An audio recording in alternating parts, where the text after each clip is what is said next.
Quand nous pensons au Moyen Âge, beaucoup d'entre nous voient immédiatement la saleté, la brutalité et le retard. Mais que se passerait-il si cette époque, que nous considérons souvent comme sombre et primitive, a appliquée et économe en ressources?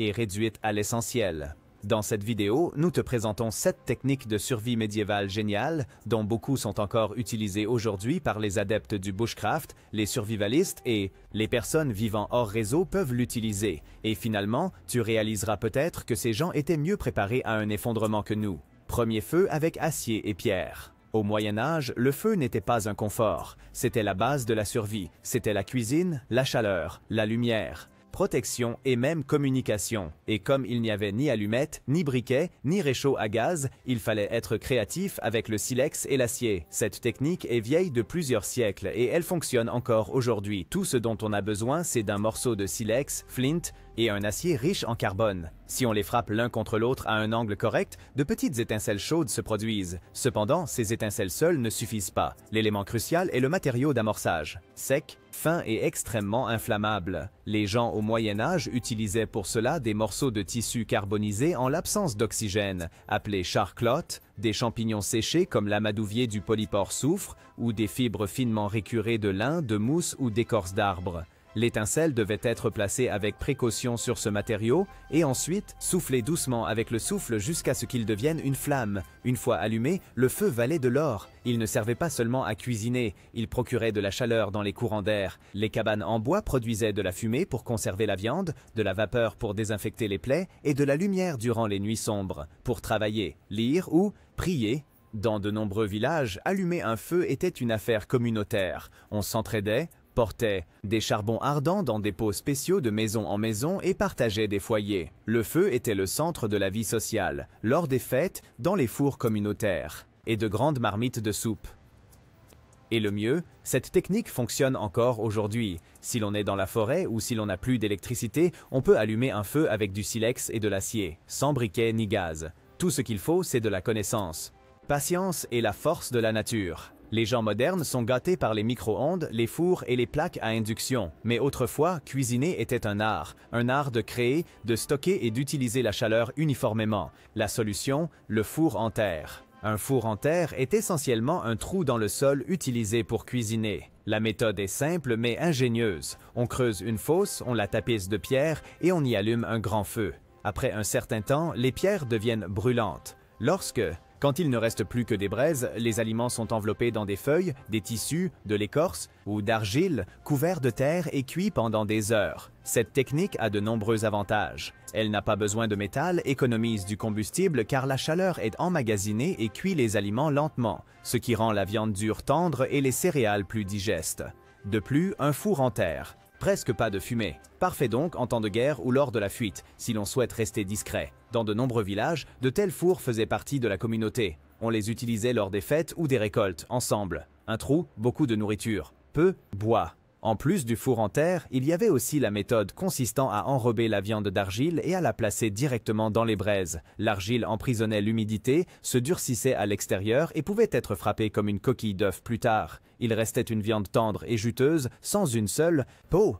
De telles méthodes montrent que les gens du Moyen Âge savaient utiliser de façon optimale les ressources de la nature, avec le feu, la terre, l'air et un peu de temps. Aujourd'hui, nous comptons aveuglément sur les réfrigérateurs et congélateurs. Mais que se passe-t-il en cas de coupure de courant? Au Moyen Âge, on savait comment conserver les aliments sans électricité, avec des moyens simples qui aussi, encore utiles aujourd'hui. L'une des méthodes les plus ingénieuses était le stockage dans la terre. Les légumes racines, les produits laitiers ou la viande étaient stockés dans ce qu'on appelait des caves en terre, ou des cruches en terre cuite et en pierre enfouie. Ces caves se trouvaient souvent directement sous le sol de la maison, accessibles par des trappes. Grâce à la profondeur, la température restait constamment fraîche toute l'année, même en été. Avec de la paille, des feuilles ou des tissus, ces caves régulaient également l'humidité. Des conduits de ventilation avec les graviers captaient l'eau excédentaire, ce qui empêchait la moisissure et la pourriture. De cette manière, un chou qui pourrirait dehors en quelques jours pouvait être conservé pendant plus d'un mois.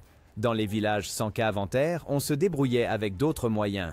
De grands récipients en terre cuite à parois épaisses étaient partiellement enterrés, de préférence à l'ombre des arbres ou contre les murs nord et entourés de sable humide. Ces systèmes de refroidissement passif refroidissaient par évaporation. Le lait était descendu dans des puits dans des seaux. Les œufs étaient conservés dans de l'eau de chaux. L'eau courante des ruisseaux ou des rivières était utilisée pour rafraîchir des fûts de bière, refroidir le vin ou les denrées périssables. Des paniers de provisions étaient suspendus dans le courant. Un réfrigérateur naturel. Tout n'avait pas besoin d'être stocké au froid. Les céréales, herbes et noix étaient accrochés dans des endroits secs et aérés, souvent sous les toits ou près des cheminées, où montait l'air chaud et sec. Cela tenait les parasites à distance et assurait une longue conservation. L'important était, les gens comprenaient leur environnement. Ils savaient comment le vent, l'humidité, l'ombre et les saisons interagissaient et savaient quand stocker, sécher, enterrer ou conserver.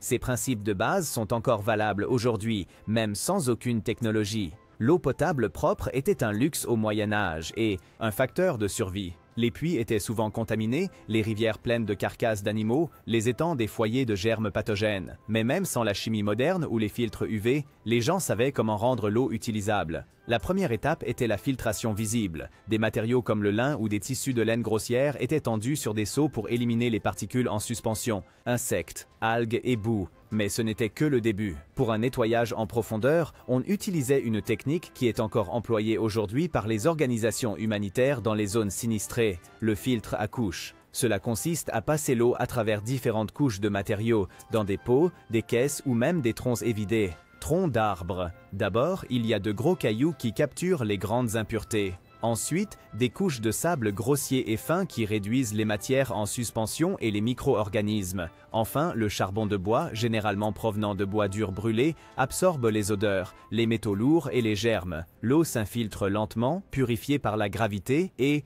nature. Ce n'était pas un processus rapide, mais sûr et entièrement autonome. Des herbes ont également été utilisées. L'armoise, le thym ou l'achillée millefeuille étaient placés dans l'eau pour la rendre germicide. Fer. En certains endroits, on ajoutait aussi de la cendre à l'eau pour réguler le pH et les bactéries, pour tuer. Une connaissance aujourd'hui presque oubliée. La collecte d'eau de pluie était également très répandue. Les toits étaient construits de manière à diriger l'eau dans des tonneaux en terre cuite ou des citernes, souvent recouvertes d'argile. Ces citernes à eau de pluie constituaient la source d'eau la plus sûre, propre, fraîche et sans déchets animaux. Le point est clair, il n'est pas besoin de bouteilles en plastique ou de produits chimiques pour avoir de l'eau potable. Juste la gravité, des matériaux naturels et un peu de patience. Au Moyen Âge, la graisse animale était plus qu'un simple sous-produit. C'était une ressource précieuse qui contribuait à la survie. Le suif, obtenu à partir de la graisse de mouton, de porc ou de bovin, était une sorte d'outil polyvalent médiéval. Il fournissait de la lumière, de la chaleur, des calories et de protection. La fabrication était simple. Après l'abattage, la graisse était délicatement retirée, fondue sur un feu ouvert et filtrée. Le résultat était une masse souple et pâteuse, durable, polyvalente et produite sans électricité. Pour l'éclairage, le talc était coulé dans des moules ou simplement un mèche en lin, des roseaux ou de l'écorce séchée. Les lampes à suif ainsi obtenues ne brûlaient pas très proprement et dégageaient une forte odeur, mais elles duraient pendant longtemps, particulièrement important pendant les longues nuits d'hiver ou dans des pièces sans fenêtres. La stéarine était également utile comme source de chaleur. Dans de petits récipients en argile avec une mèche imbibée de graisse, une source de chaleur simple se créait, souvent suffisante pour tempérer une petite pièce ou réchauffer de l'eau.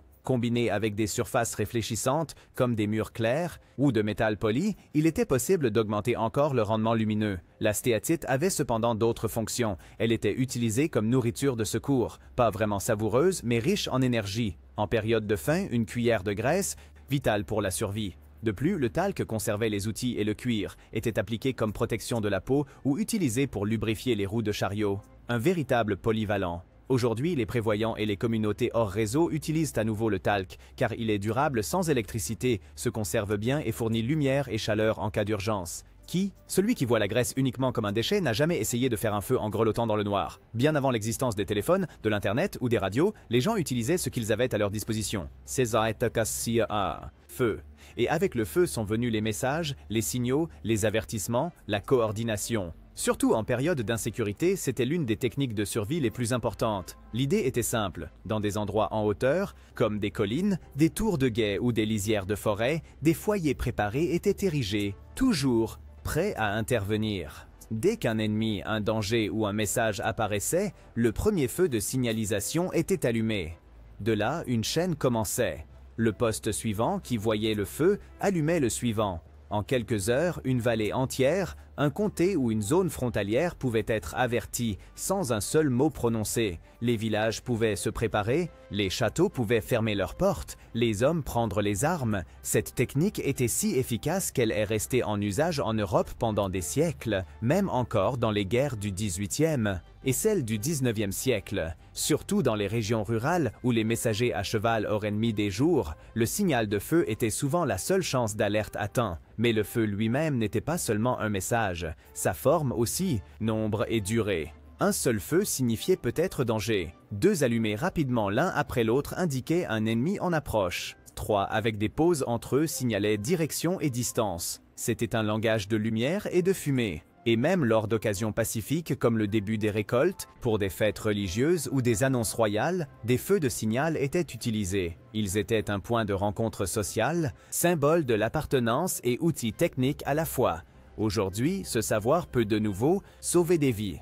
Celui qui se perd dans la nature sans réception réseau peut attirer l'attention avec du feu et de la fumée, à condition de savoir comment. Et c'est précisément ce que savaient les gens au Moyen Âge. Ils n'avaient aucune réception, mais ils avaient une connexion. Au Moyen Âge, il n'y avait pas d'hôpitaux modernes, antibiotiques ou médicaments en vente libre. Pourtant, cela ne signifiait pas que l'on était livré sans défense à la maladie. Au contraire, les gens se tournaient vers des connaissances séculaires, vers des plantes médicinales, observation de la nature et recettes transmises. Le jardin d'herbe était le cœur de l'approvisionnement médical, parfois aménagé derrière les murs des monastères, parfois récolté à l'état sauvage dans les prés, en lisière de forêt ou le long des cours d'eau.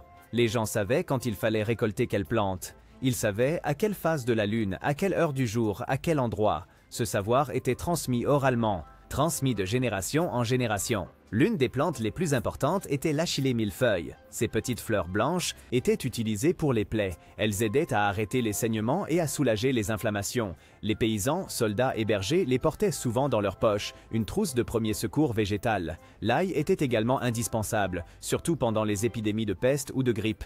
Il était broyé, macéré dans du vin ou utilisé en pommade. Ses propriétés antibactériennes en faisaient un antibiotique naturel. Le thym et la sauge étaient utilisés pour les maladies respiratoires, comme thé, inhalation ou teinture. Pour la toux, l'enrouement et la bronchite, ils avaient un effet expectorant et apaisant. La consoude, appelée Beinwell en allemand, était le remède pour les os. La racine était transformée en pâte et appliquée sur les fractures ou les entorses. Ainsi est né l'ancien nom, racine de consoude. Une plante discrète mais très efficace était le plantain lancéolé. Ses feuilles extrayaient des poisons des piqûres d'insectes, des cloques de brûlure et même des morsures de serpents. Il était écrasé et appliqué directement sur la zone affectée. Mais la vedette cachée était l'ortie. Elle servait à la fois de nourriture, de plante médicinale et de source d'énergie. En infusion, elle purifiait le sang, aidait à soulager les douleurs articulaires, soutenait l'absorption de fer et renforçait le système immunitaire. Ce qui rendait ces remèdes si spéciaux, ce n'était pas seulement la plante elle-même,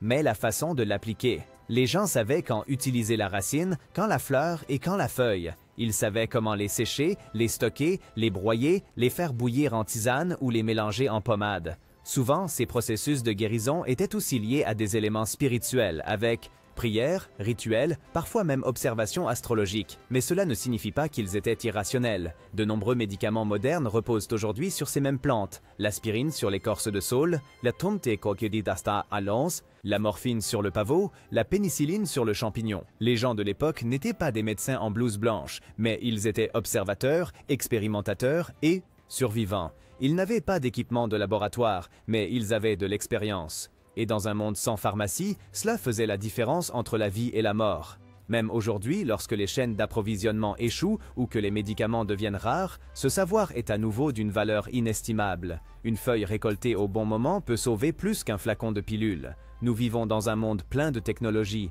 Commodité et disponibilité immédiate. Mais cette commodité a un prix. Nous avons désappris à être nous-mêmes pour survivre. Nos ancêtres au Moyen Âge n'avaient pas Internet, pas de supermarché et pas d'électricité. Et pourtant, ils étaient à bien des égards plus indépendants et résistants que nous aujourd'hui. Ils savaient comment faire du feu, filtrer l'eau, conserver la nourriture, se soigner et s'entraider. Communiquer sans aucune prise. Alors que lors d'une panne de courant, nous ne savons même pas comment cuisiner ou nous chauffer, les foyers médiévaux étaient des unités de survie autonomes, profondément enracinées dans la nature, au rythme des saisons et dans leur savoir. Bien sûr, la vie à l'époque était dure, sans doute, mais elle était aussi honnête, pragmatique et créative. Et c'est précisément ce qui rend les techniques de cette époque si précieuses aujourd'hui. Elles fonctionnent sans électricité, sans plastique, sans application. Il nous rappelle que survivre n'est pas une question de hasard, mais une compétence. Et parfois, la clé de l'avenir réside dans le passé.